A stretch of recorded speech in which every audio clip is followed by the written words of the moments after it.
Ниче Димовски Македон. Најголемата вистинска тајна на светот. Издавач Ниче Димовски.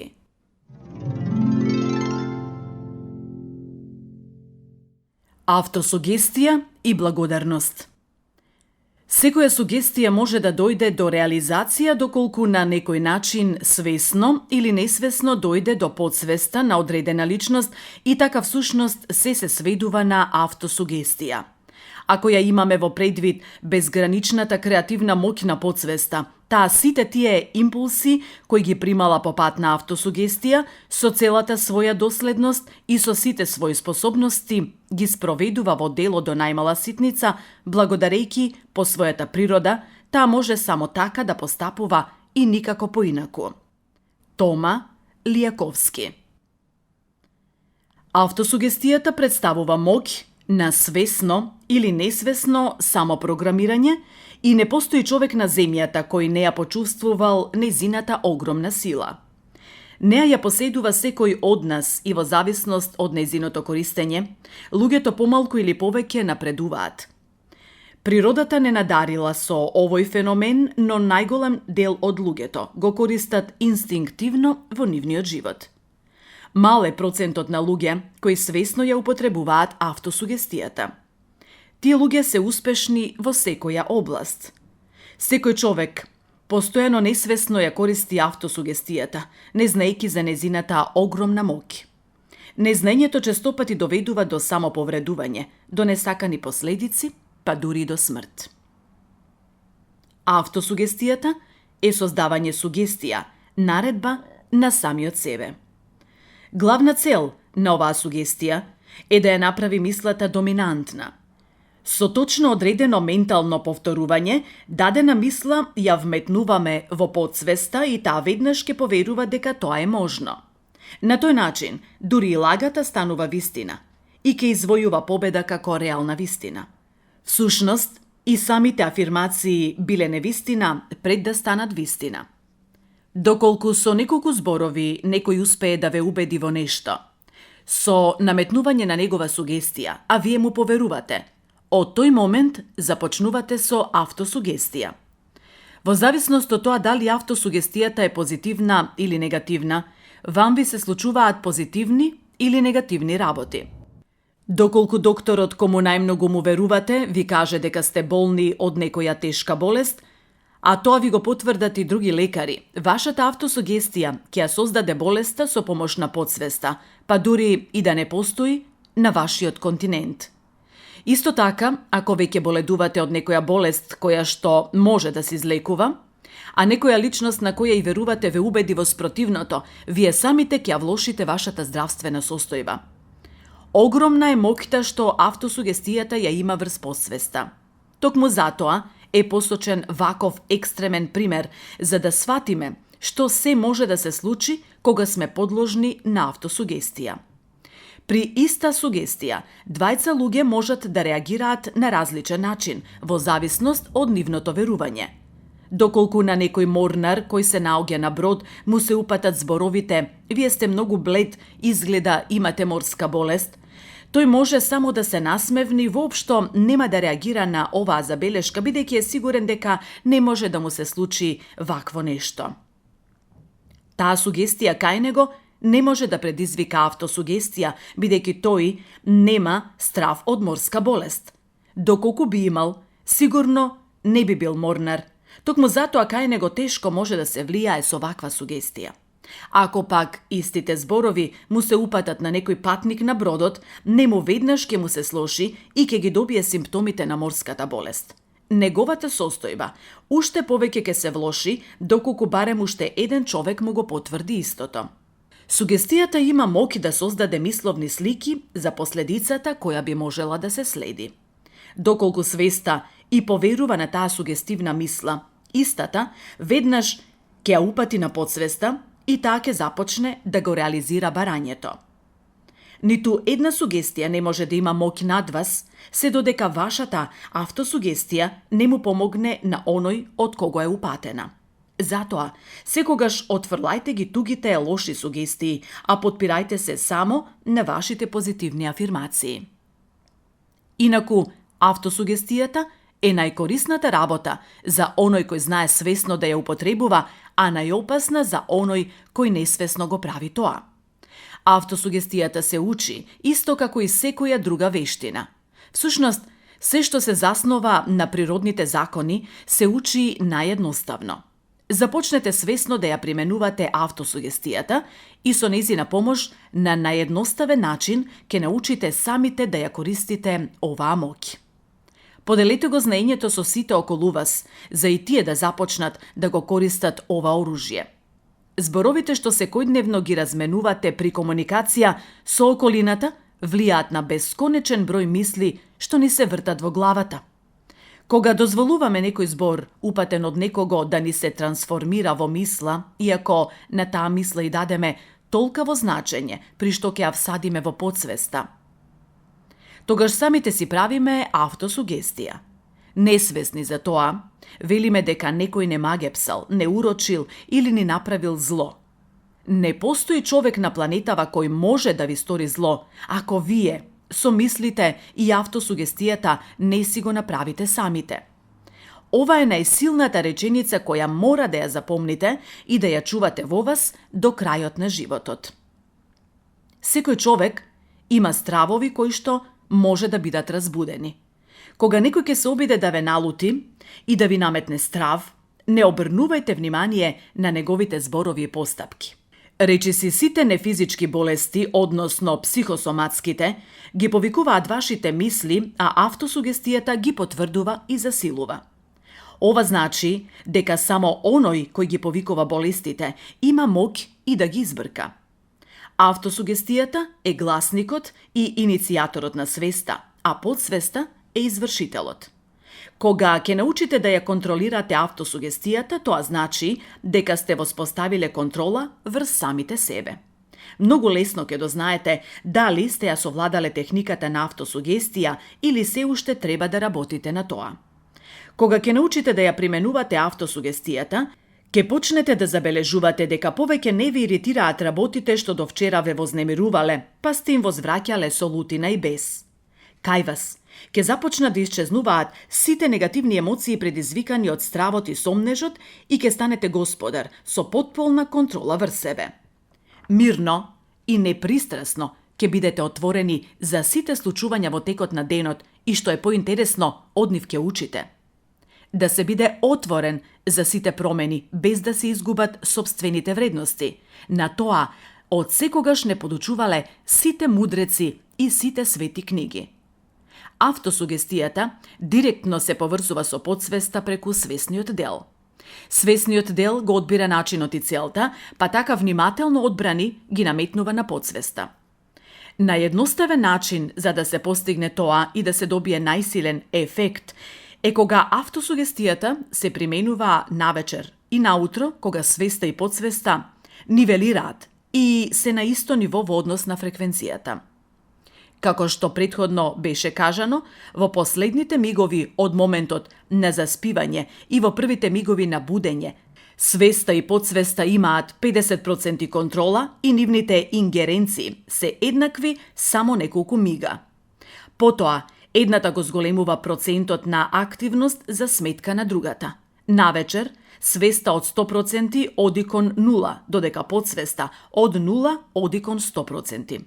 Во моментот на 50% на будност на двете, подсвеста може најлесно да се измами и да и се наметне се што ќе посакаме по пат на автосугестија. Доколку сакате оваа постапка да ја примените и во текот на денот, потребно е секогаш да се доведете во состојба на максимална опуштеност, исто како пред заспивање. Во тие мигови, подсвесниот дел од умот е најлесно подложна на сугестија. Потребно е да формулирате реченица и истата да ја издигнете на ниво на водечка мисла за вашето постоење. Тоа треба да биде кратка, позитивна реченица искажана во сегашно време. Јас сум успешна личност на секое поле. Јас сум здрав. Јас сум среќен и така натаму. Таа реченица представува николец што ќе проникне длабоко во подсвеста и ќе создаде неверојатни резултати. Доколку е искажана искрено, со голема доза на емотивност. Доста ефикасен е и методот преку кој во состојба на свесност на подсвеста почесто ќе се наметнува истата формулација, проследена со благодарност. Со оваа реченица за неколку дена ќе забележите како имате наплив од идеи за се што работите, дури и повеќе од потребното. Тоа е таа хемија со која ја принудувате подсвеста да бара комбинации на мислите. Ова е начин на свесно самопрограмирање. Например, кога човек е болен, треба да се примени техника со која подсвеста преку автосугестија ќе работи на брзо оздравување. Да речеме со зборовите «Секој ден ми е се подобро, јас сум здрав и силата ми се врати». Секогаш, кога разговарате со подсвеста, правете го тоа со благодарност во себе или со тивок глас, опуштено и смирено. Најдобра положба е онаа во која што вие се чувствувате најпријатно, на местото кое најмногу ви одговара. Секогаш, кога ја употребувате автосугестијата, потребно е таа да биде проследена со визуелизација на тоа што го барате. Визуелизацијата е како ставање гориво во оган и таа силно влијае подсвеста да поверува во тоа што го барате, за веднаш да започне потрага по информации. Овој метод со автосугестија е толку едноставен, а сепак многу ефикасен. Цели 2000 години луѓето се самозалажуваа и со подсмев гледаа на едноставноста, не применувајќи го она што ни го велеа мудреците. Со овој наслов треба да научите како преку автосугестијата со помош на свесниот дел да развиете контролен механизам над подсвесниот дел од мозокот. Природно и нормално е човек кога има болки да мисли на болката, но со тоа само ја подхранува и дава сила. Доколку тој постојано се жали и зборува за неа, болката ќе се зголемува. Затоа потребно е секогаш кога ќе почувствувате некаква болка од милнив карактер да си делувате со зборовите. Јас не се плашам од тебе, јас сум здрав. Сугестијата и автосугестијата се природни вештини, затоа потребно е да се употребуваат природно, лесно и без напрегање, без употреба на сила и нервоза. Сугестијата и автосугестијата секогаш треба да бидат искажани во кратки и јасни реченици, испратени до подсвеста со чиста мисла и благодарност. Постојано треба да верувате во успехот на целта што ја посакувате.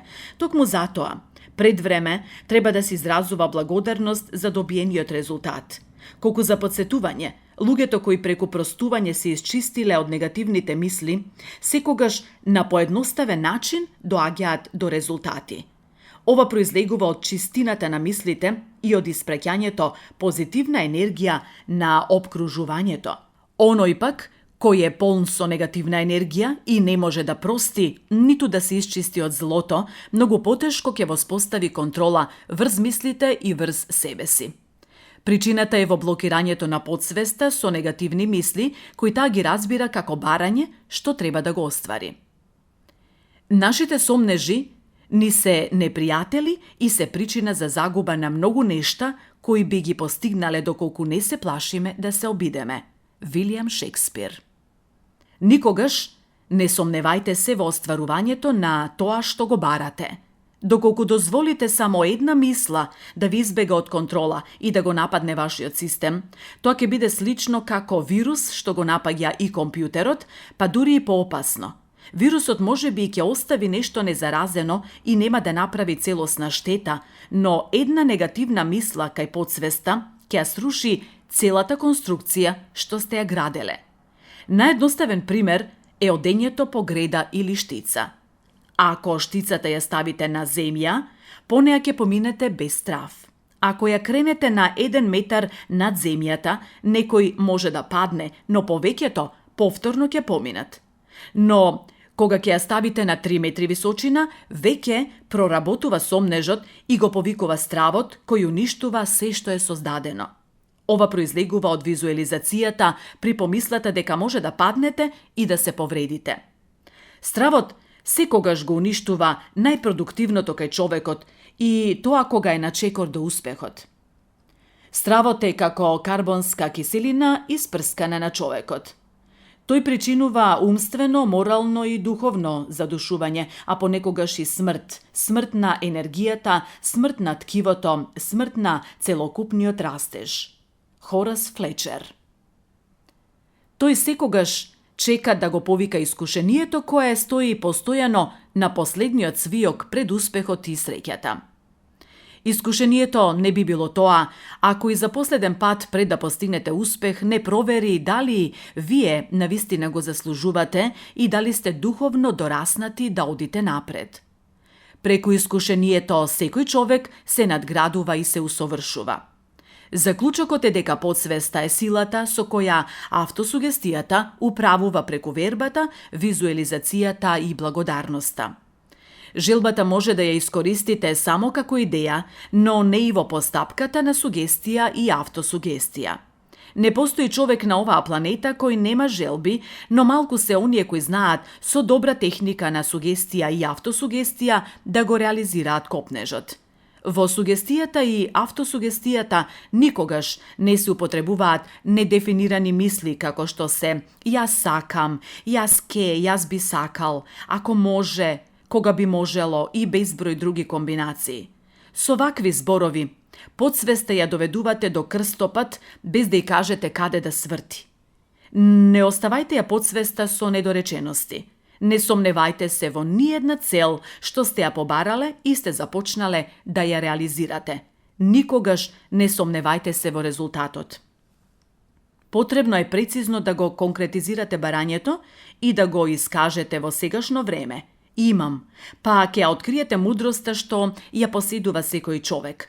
Ке се изненадите од едноставноста со која се постигнува секоја цел. Веќе утре нема да бидете истиот, само ако искрено ја посакувате среќата што ви е потребна. Заблагодарете се за секој остварен мал успех. Вам тоа ќе ви стане секојдневна навика, со што вашиот ум ќе го доведете во одлична состојба. Благодарноста е најголемата инвестиција во иднината на секој човек. Постојат многу работи и благодети што ни се дадени и за нив постојано треба да се заблагодаруваме.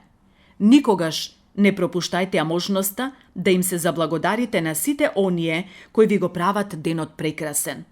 Навечер, заблагодарите се за се што ви донел денот. По кратко време ќе забележите дека се околу вас се менува. Ке се промени квалитетот на вашето живење и ќе ја сватите моќта на промената што не се состои само од неколку напишани страници. Заблагодарувајте се постојано, бидејќи благодарноста има неизмерна моќ. Силата на молитвата има огромна моќ.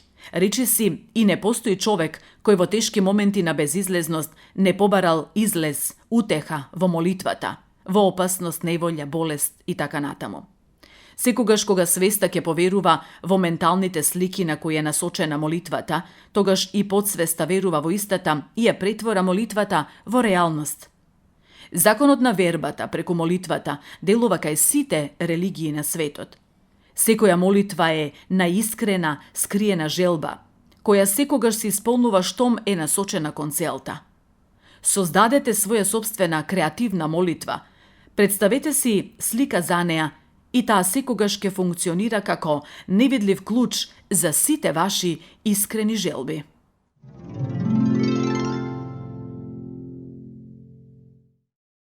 Како да се измами смртта со плацебо ефект? Ако сакаш да знаеш која е Божјата волја, со молитва испразни го своето срце и душа.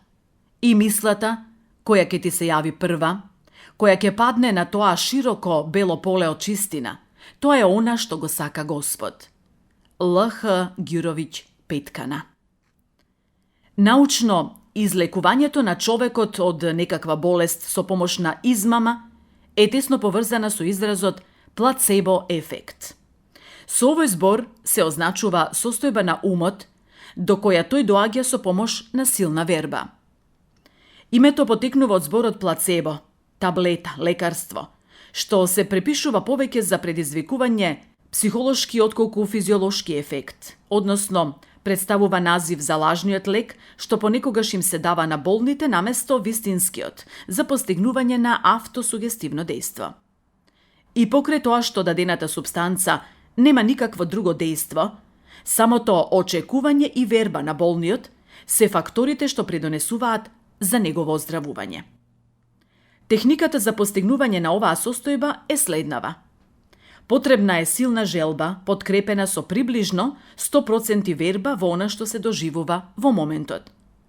Вербата подразбира речиси 100% излекување.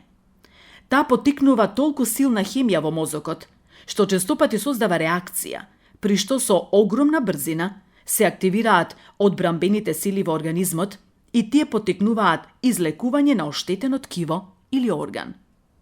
Со плацебо ефектот веднаш се зголемува енергијата во телото и онаму каде што бил застојот започнува проток, а со тоа и регенерација на клетките, па на ткивата и на органите.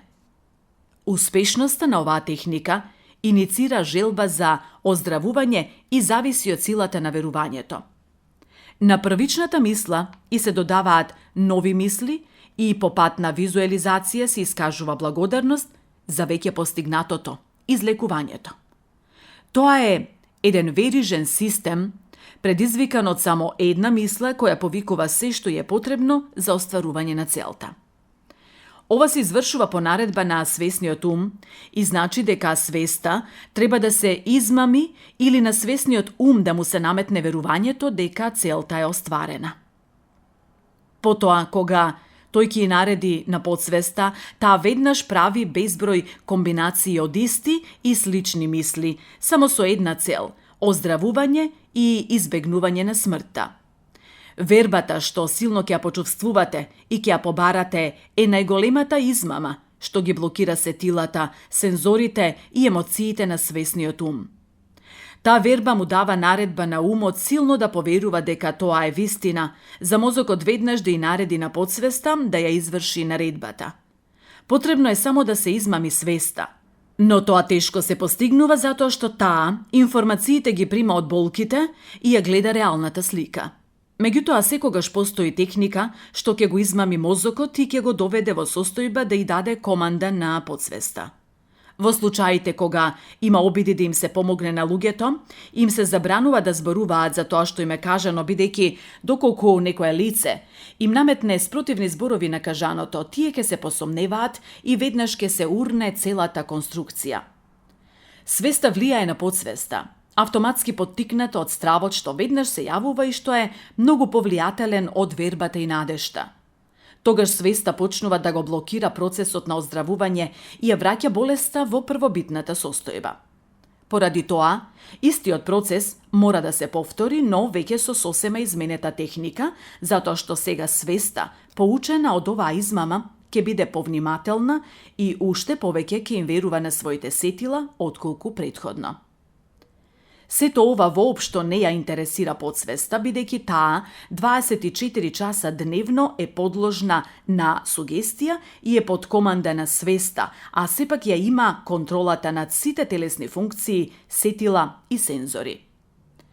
За предизвикување плацебо ефект, потребно е најпрво заболениот да се доведе во силно слепо верување дека ќе биде излекуван со тоа што вие ќе му го направите или ќе му дадете.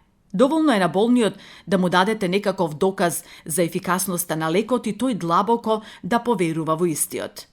Ако е религиозен, тоа нека биде некоја амајлија од светецот кој најмногу го сака. А ако верува во оздравување со лекарства, само дајте му шишенце со обична вода и кажете му да зема само по неколку капки, затоа што тоа е многу силен лек. Овие техники се употребуваат кај нашиот народ и познати се како бајање, носење реликвии, верување во божества, верување во светци и така натаму. Илјадници години долгата македонска историја е полна со сведоштва што преку записи говорат за вакви излекувања. Кај нас не е широко распространета магијата, но во Турција и во арапските земји познати се магиски излекувања и наметнувања болести. Главно, сите верувале дека при болест со помош на одредена техника, нарушените телесни функции се враќаат во нормала. Тоа се постигнува со длабока верба и со предизвикување силни емоции кај болниот. Ке ви посочам еден пример со чија помош најсоодветно ќе го опишам дејството на плацебо ефектот. Кон крајот на 2007 година ме известија дека еден мој добар пријател е во болница и дека речиси е прогласен за мртов. Кога дознав во која болница се наоѓа и се јавив на директорката на клиниката, за да ја замолам да ме пушти да го видам и да поразговарам со него. Ми рече дека и е жал и дека пациентот е во толку сериозна состојба, што медицинските шанси да преживее се многу мали, дури и никакви. Тоа го потврдиле и незините колеги од две други клиники. Откако ја објаснив дека кај него сакам да предизвикам плацебо ефект, таа остана на претходно искажаниот став. Тогаш ја објаснив повеќе работи за автосугестијата и за моето долгогодишно истражување. Исто така и кажав дека јас на себе сум го применувал тоа. Кога ја раскажав едно моје искуство при кое со помош на автосугестијата се излекував од сериозна здравствена компликација, ја убедив да ме пушти кај него. За кратко време бев пред болничкиот кревет на мојот пријател. Мојот пријател лежеше на болничкиот кревет со полу изгорено лице. Го прашав дали ме познава. Ми климна со главата бидејќи не можеше да зборува. Му реков дека дојдов за да му кажам дека сигурно ќе оздрави и го замолив да повторува во себе. Јас морам да живеам поради моите два сина. Му реков, ти веќе си здрав, само малку си уморен. Одмори се сега, кога ќе се вратам, ќе бидеш здрав. Се свртев и си заминав. Од сите овие зборови кај него, најсилен емотивен ефект предизвика реченицата «Јас морам да живеам поради моите два сина». Грижата за опстанок на генот секогаш ја буди свеста. И свеста и подсвеста се водени од желбата за опстанок. Неопходно беше овој експеримент да го применам врз некој кој ме познава и ми верува. Бев презадоволен од резултатите. Мојот пријател преживеа и сите кои беа запознаени со неговиот случај беа многу изненадени. Никому не кажав за ова. Единствено, директорката на клиниката знаеше за што се работи. Тој сосема оздраве и доби покана за учество на светскиот симпозиум за медицина, каде што требаше да биде представен како медицински феномен. Кога го прашав зошто треба да оди лично, тој ми одговори: мојот случај е премногу редок феномен и докторот ми рече дека ако не ме видат жив, ќе го исмеат и нема да му поверуваат кога ќе го објаснува мојот случај. Смртта може да се избегне на многу едноставен начин. Суштината лежи во верувањето за нешто што ви е премногу драго на овој свет. Секогаш може да го примените за да си помогнете себе си или на некој друг и да го поттикнете на живот. Интересен е и случајот кога една жена доби сепса по еден хирушки зафат. Со истиот метод на емотивно врзување за децата едва и успеа да се спаси. Но таа потоа секогаш велеше: само да преживеам, да пораснат моите деца, па потоа да умрам. Жената ја преживеа бактеријата што ја создаде сепса во организмот, што е навистина реткост. Точно по 10 години, кога незината ќерка и најави дека е бремена и дека ќе се мажи, истата бактерија повторно се активира во незиниот организам, што е уште поредок медицински феномен. Токму затоа инсистирам на фактот дека со подсвеста никогаш не треба да се шегуваме. Таа се сваќа буквално. Жената почина во болница и го заврши животот, програмирајќи ја својата смрт со сопствените зборови. Емотивното врзување за настани и случувања кои треба да се случат во иднина има најсилно влијание кај луѓето. На тој начин, тие се програмираат и со помош на плацебо ефект можат дури да ја одложат и смртта. Ова многу добро го објаснува и Дипрак Чопра во книгата Higher Self. Истражувањето направено од страна на група социолози од Универзитетот Сан Диего во Калифорнија пролетта 1990 година довело до сознанија дека луѓето имаат моќ да влијаат на одложување на сопствената смрт. Еден од најзначајните годишни настани во кинескиот календар е фестивалот на месецот на жетвата, период од годината кога им се посветува поголемо внимание на повозрасните лица. Анализирајќи стапката на морталитетот во периодот пред и по фестивалот кај населението од кинеско потекло, социолозите дошле до зачудувачки сознанија. Во текот на последната седмица пред фестивалот, смртта била намалена за 35%, а по завршувањето на манифестацијата се зголемила за 34% над очекуваниот просек, за да се стабилизира по одреден временски период. Така многу луѓе успеале да ја избегнат смртта, продолжувајќи си го животот преку сопствено убедување со помош на сугестија дека имаат незавршена работа која мора да ја реализираат пред смртта. Подсвеста се програмира временски исто како и будилникот. Научете го ова програмирање и употребувајте го само за позитивни работи. Кога имате желба за некаква цел, поставете си рок за остварување, втемелен на реална основа. Подсвеста со невидена брзина ќе изнаоѓа решенија и ќе ви ги најавува зашто побргу да стигнете до целта. Плацебо ефектот со помош на нанодиенетиката може да се примени кај секој човек кој се уште е жив, поточно се додека функционира неговиот мозок. Кога некој е во бесвесна состојба, тогаш директно може да се влијае на подсвеста. Овој начин е ист како и оној кој го користи хипнотизерот кога и дава директни команди на подсвеста. За да се постигне успех со плацебо ефектот, треба да се знае што е тоа што на тој човек му дава најмногу полет во животот и треба да се знае во што и кому најмногу верува. Првата работа е многу важна доколку има деца. Ако неизмерно ги сака, треба да се однесат децата кај него, да го фатат за рака и да му речат со тивок глас: "Ти оздраве, сега си здрав, ајде стани и дојди си дома." Или "Ти мораш да живееш за мене." И името: "Ти сега си здрав." Доколку е верник, може да му зборувате во име на светецот во кој најмногу верува. Како што веќе беше спомнато во претходниот текст, кога човек е болен, треба да се примени техника со која подсвеста ќе работи на брзо оздравување преку автосугестија. Да речеме со зборовите: "Секој ден ми е се подобро, јас оздравев и силата ми се враќа." Потребно е на почетокот секогаш да му се кажат позитивни, стимулативни зборови кои веднаш ќе бидат прифатени од неговата подсвест и тој нема да им се спротивставува на нив. На овој начин, со само неколку позитивни реченици, подсвеста многу лесно ќе ја прифати наредбата што сакаме да ја наметнеме. Речиси секому му се случило да отиде на стоматолог поради силна болка, а кога веќе пристигнал таму, болката исчезнала. Од самата помисла на стоматологот, сугестијата создава плацебо ефект, некогаш предизвикан од несвесна автосугестија, а некогаш од страв.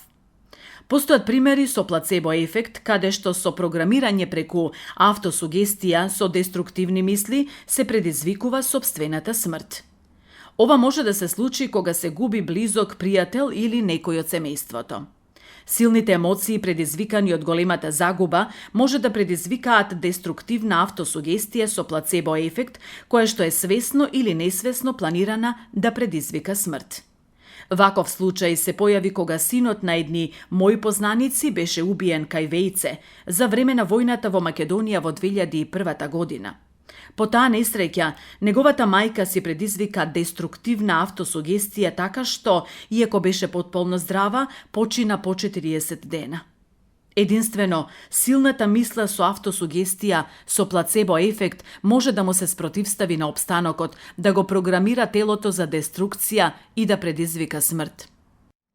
Сите несреќи во животот може да се совладаат на лесен начин. Силата и надежта за опстанок, што ги поседува секој човек, се многу посилни од несреќите, независно колку се и какви се. Издржливоста на човековиот организам и борбата за опстанок не може да се искажат со зборови, туку само со дела. Телото може безброј пати да воскреснува, ако му се покаже вистинскиот пат на животот. Кога само би знаеле колку малку е потребно за верно да ни служи, тогаш постојано ќе му го давате она малку што го заслужува. Кога не постои научно и медицинско објаснување за излекување од некоја неизлечива болест или за враќање од сигурна смрт, медицината тоа го прогласува за медицински феномен и со тоа го затвора случајот. Ретко кога медицината врши испитување зошто се случува тоа. Медицината реагира на ваков начин затоа што некогаш испитувањето е невозможно, некогаш чини многу, а честопати се влегува во лавиринт, при што постои доказ, но научно не може да се протолкува.